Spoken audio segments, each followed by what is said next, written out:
We're up to Pasuk Gimel. We're referring to if you buy Jewish servants, 6 years he shall serve, and in the 7th year he shall go out to freedom for free. Yeah. Okay, we're up to Pasuk Gimel. Yeah. In Bagapo. If he comes in by himself. By himself, okay. Not married. Right. Bagapo Yetse, he shall go by himself. In Babo Yavo.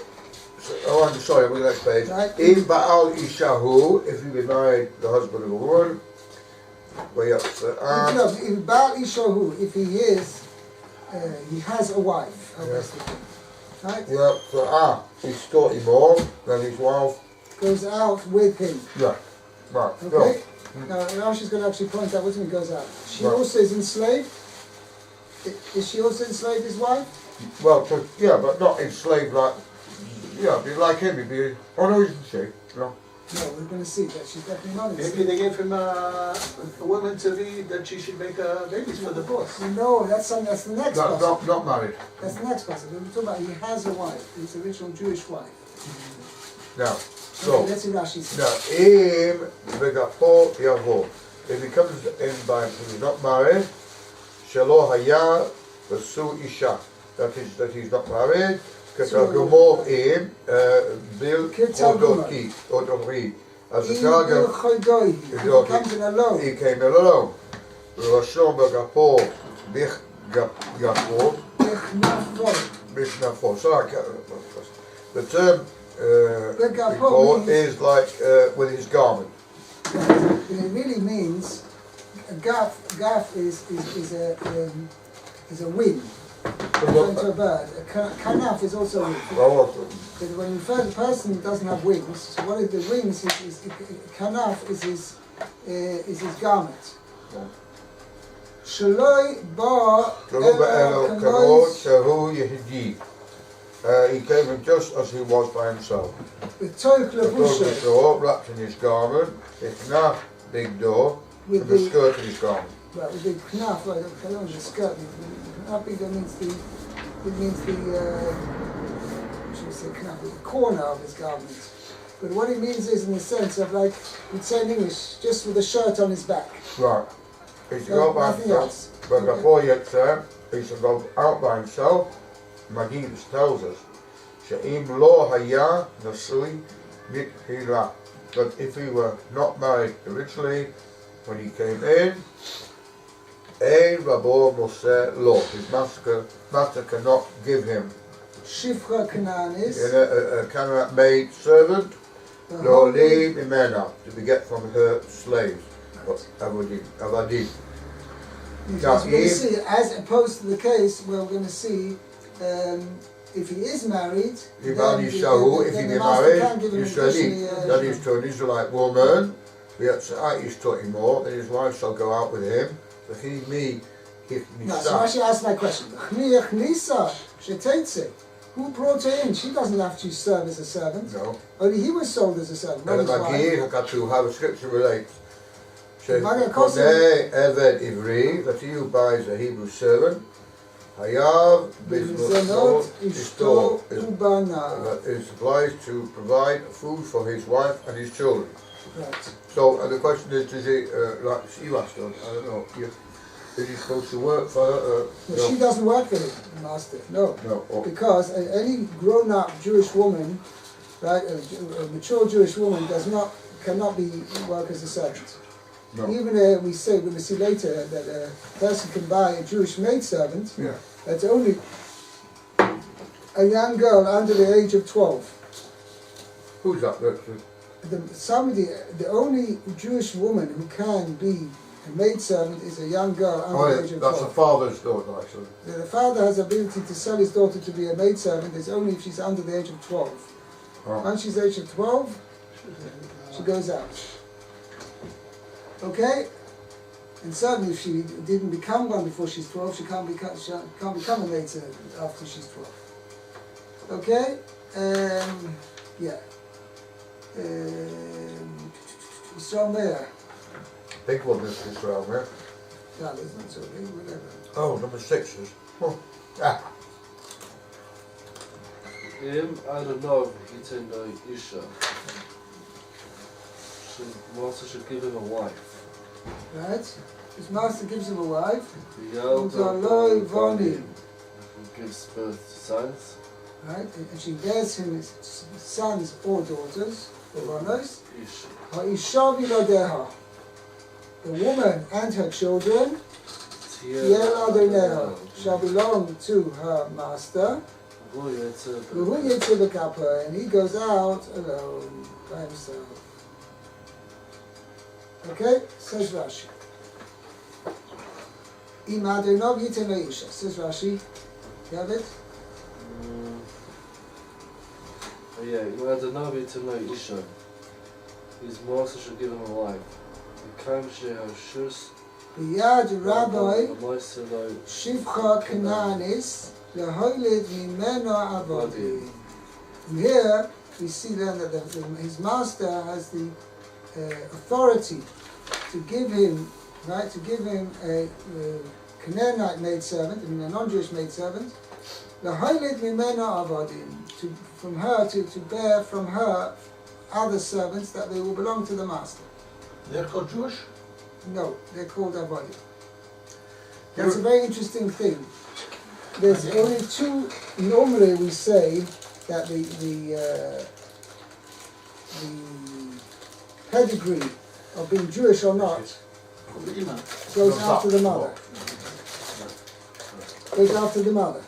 However, there are two exceptions to that, where we say that whether the father or the mother is then the child is also follows either parent.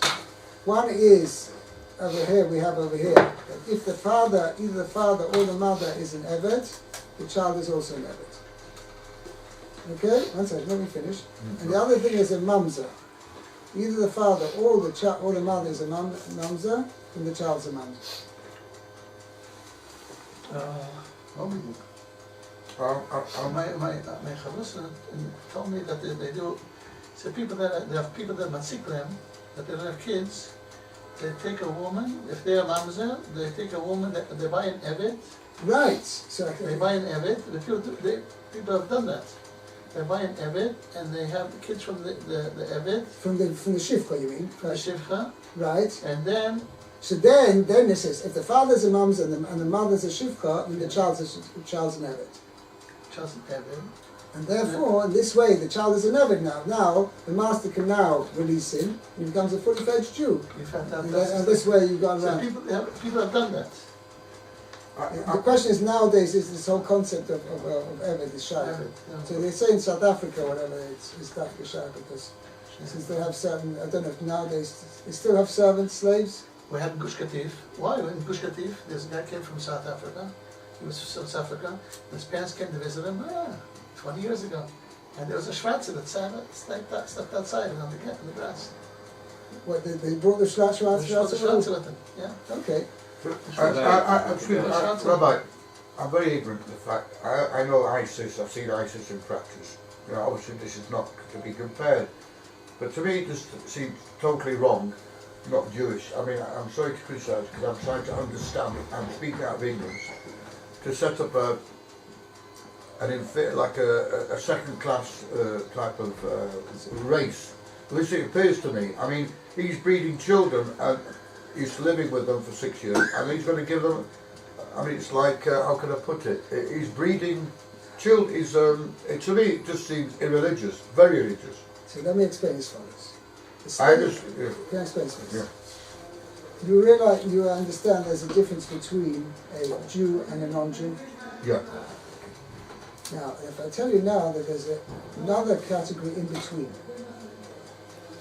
the status of a Canaanite servant or Canaanite maidservant is be'etzem, somebody who was originally non-Jewish, and now they have the privilege, I'm not saying that they have a privilege of becoming now a servant of a Jewish person, and thereby doesn't just mean they serve and they wash the floor and do the cooking and the laundry in the Jew's house.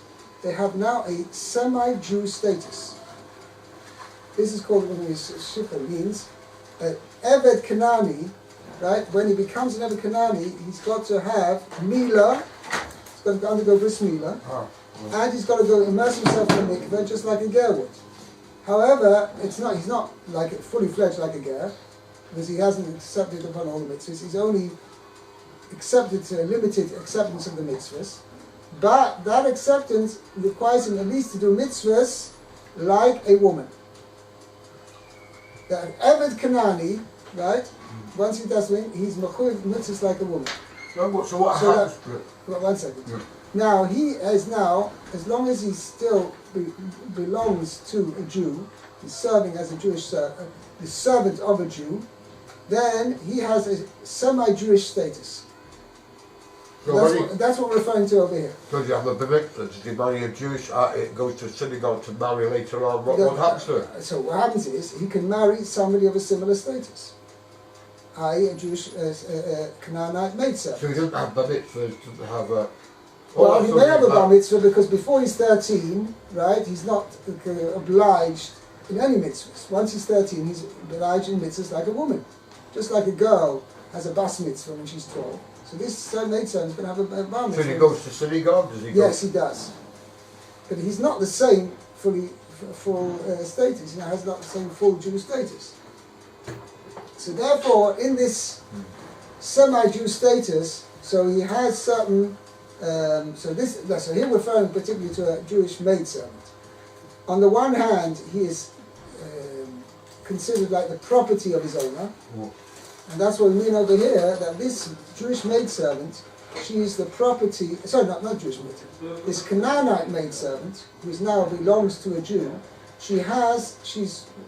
I'll use the term, I'm using it, don't misquote me on this, because I'm just using the term to make it understandable here. She's got a semi-Jewish status, let's call it that way. But she's considered the property of a master. And therefore, in that respect, the master, not only she belongs to a master, but who are din, so too, any children that she bears also belong to her master. You're just kedusha for the whole thing. So therefore, so they are also considered like semi-Jews. They're not goyim, right? So the children born from a Canaanite maidservant who's semi-Jewish. These children also have the same status as their mother, and they're also semi-Jewish. There's no kedusha. What's the story with Yaakov's wives? Bilhah and Zilpah. So the Meister and the Mepharshim explained that was part of the problem of the family. Is it dispute between Yosef and his brothers. Wife also? Ketuna. Hagar. Right. So Pashas, they explain that they converted. To whatever degree there was such a thing as conversion in those days, but to whatever degree there was, they converted fully to Judaism. They weren't Avadim. No. But originally they were Avadim, but now afterwards when Yaakov married Bilhah and Zilpah, because Mekadosh them fully, they were considered his full wives. So you're creating a second class Jewish... Second class? Well, it is, I'm not talking about this, I'm talking about the in religious level, yes. To me it just seems totally wrong. But we're not discriminating against them. There's no... well, I just think creating... Manian that he wrote about these things, that he talked in Yitzhak Mitzrayim, that we had already Avadim there? You were Avadim there? When? We're talking about, we had Mitzrayim. What happened to Mitzrayim, we ate what happened to the already before Arab What happened to the Arab Rab? Moshe wanted them to bring it. The same. Moshe insisted that they come. No, how many times do we Moshe insisted they come, but like, they didn't turn out to what expected. They let him down. Right. I think they just dispersed. What happened? Whatever happened to the Malchus, I'm not sure. They were thrown in his side. They were thrown in his side, weren't they? No, that's the problem today. The same. Right. And was Herod exactly one of the slaves, or what you say? Yes, Herod was also a slave. Right? So he had no right to become king. Has meaning. Okay. Why did he become king?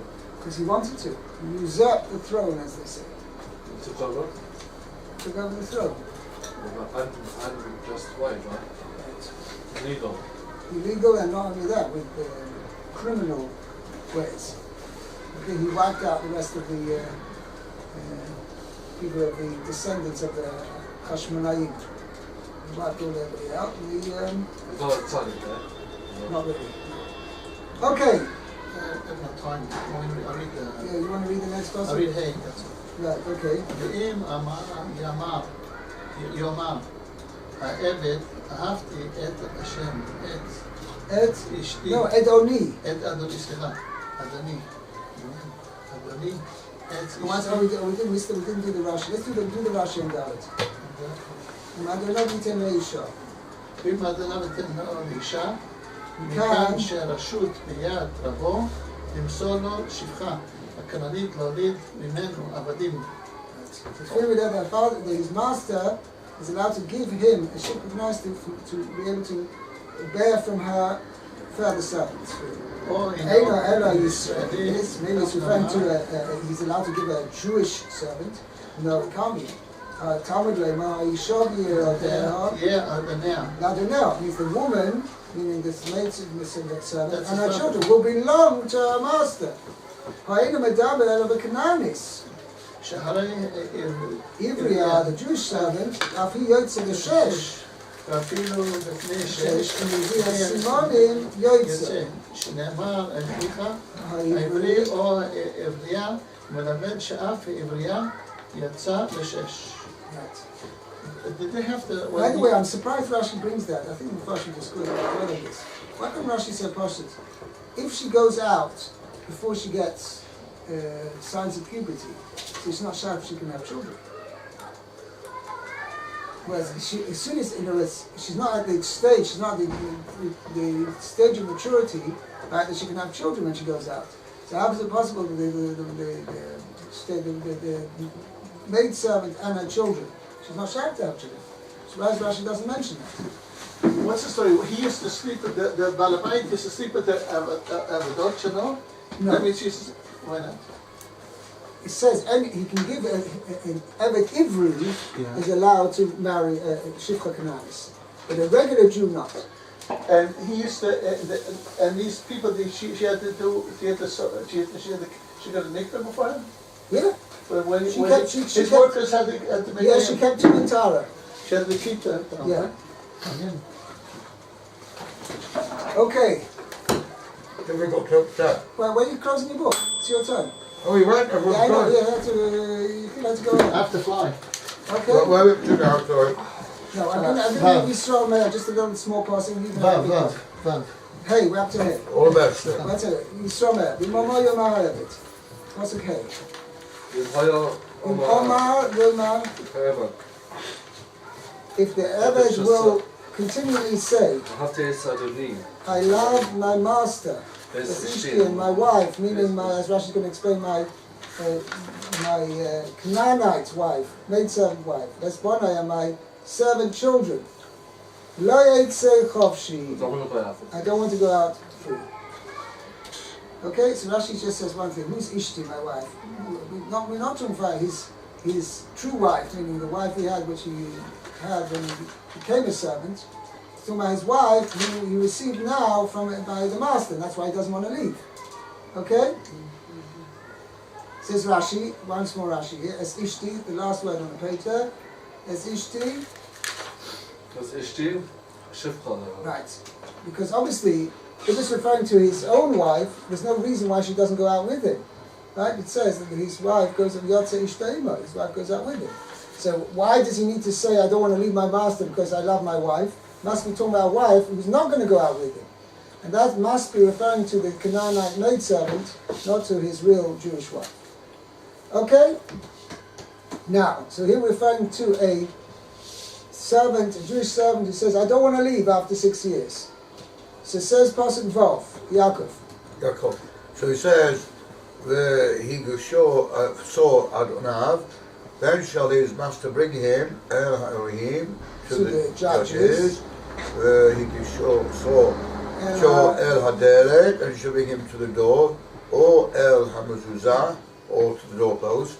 But at Adonav et Ozno, and his master shall bear his ear through, the Matzea with an awl, Ad Bado Le'olam, and he shall serve him forever. So the question is, now Elolehim, to the judges, Levet Din, that is to the court, Sarich Shemalech, you must take advice with those who sold him, right? To his master. Those who sold him to his master. Who sold him to his master. Right, because we don't forget, Rashi mentioned before, this parasha is talking about somebody who was sold because he stole it. He was a thief. Right. And he didn't have money to pay back the theft. And then, oh, El Hamazuzah. Well, this is the thing. So since he's doing so now, just like when now he wants to stay longer, the master has to go back to the original sellers and say get their approval to this, the fact that he can stay longer. Why should he bother get okay? You're right, that's an interesting point. Why should he need their approval? Because if let's say I buy a car and it's green, right, and I decide after 3 years I want to paint it blue, right, I've got to go back to the original and say, excuse me, do you mind if I paint it blue? Right. I don't know, you're making a good point, I don't know. One second, now it says, the pasuk says you bring him near, draw him to the door or to the door post. Right. Now,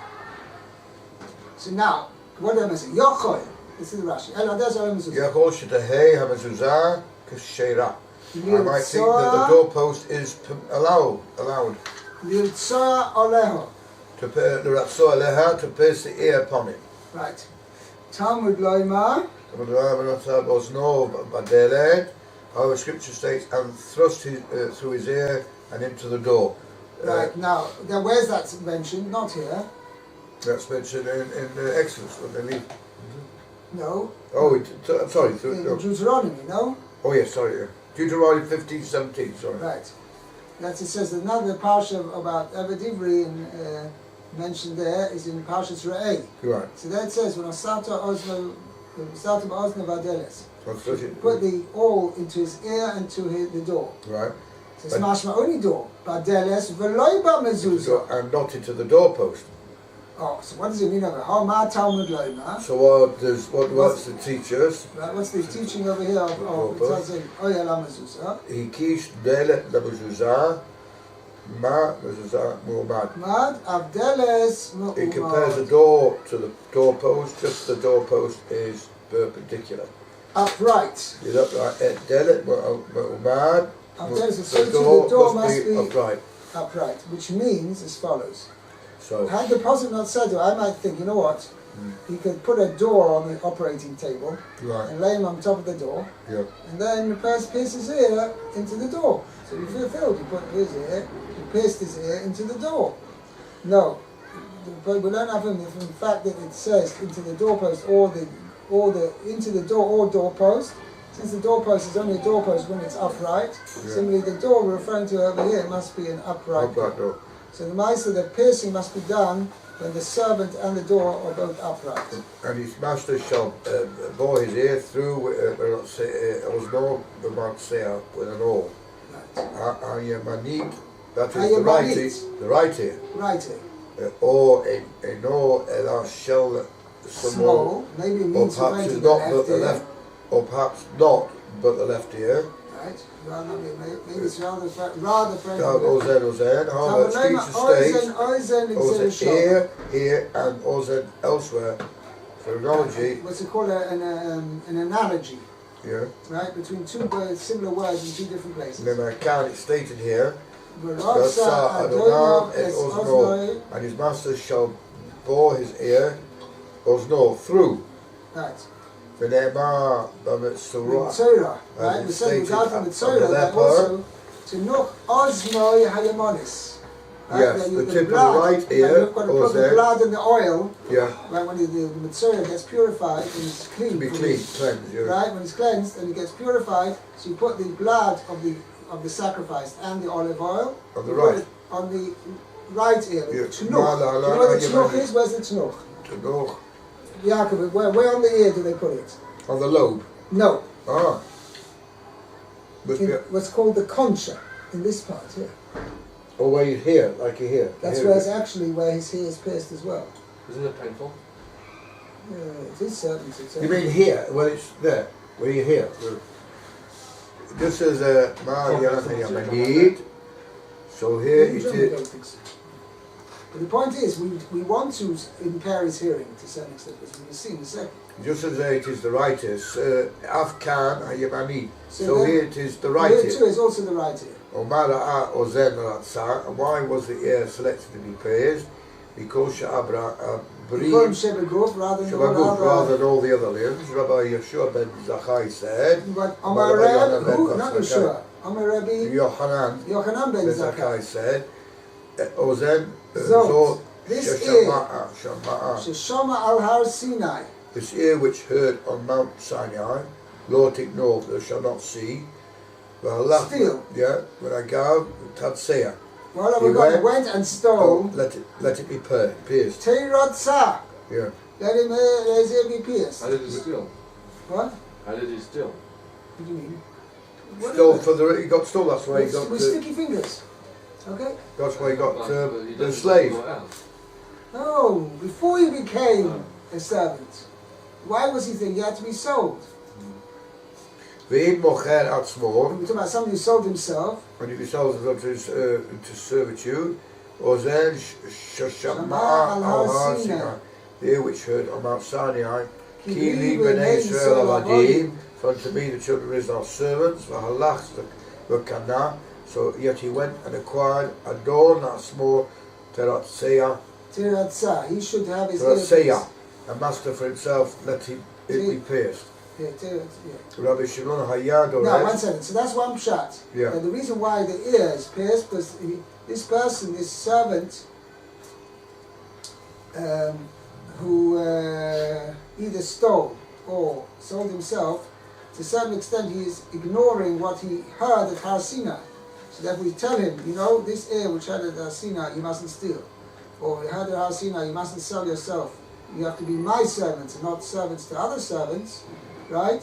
Yeah. Then that ear is going to be pierced. Now, there's a major question over here.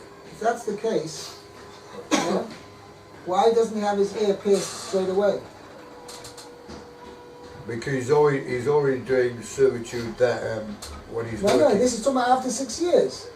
Why doesn't he have his ear pierced straight away? Because he's already doing this. That in itself is a demeaning thing. This is like a demeaning thing to have a servant through your ear. And he's already making teshuvah in a way by working off this load. So it just adds to the... I'm asking, why does he get his pierced only after 6 years?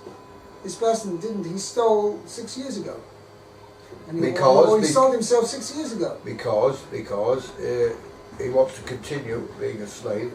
And it's to remind him, that he had the opportunity of that 6 years being a slave and he was working off so you're on the right lines. Let me explain what the Nafshi explained over here. I can't remember who said it exactly.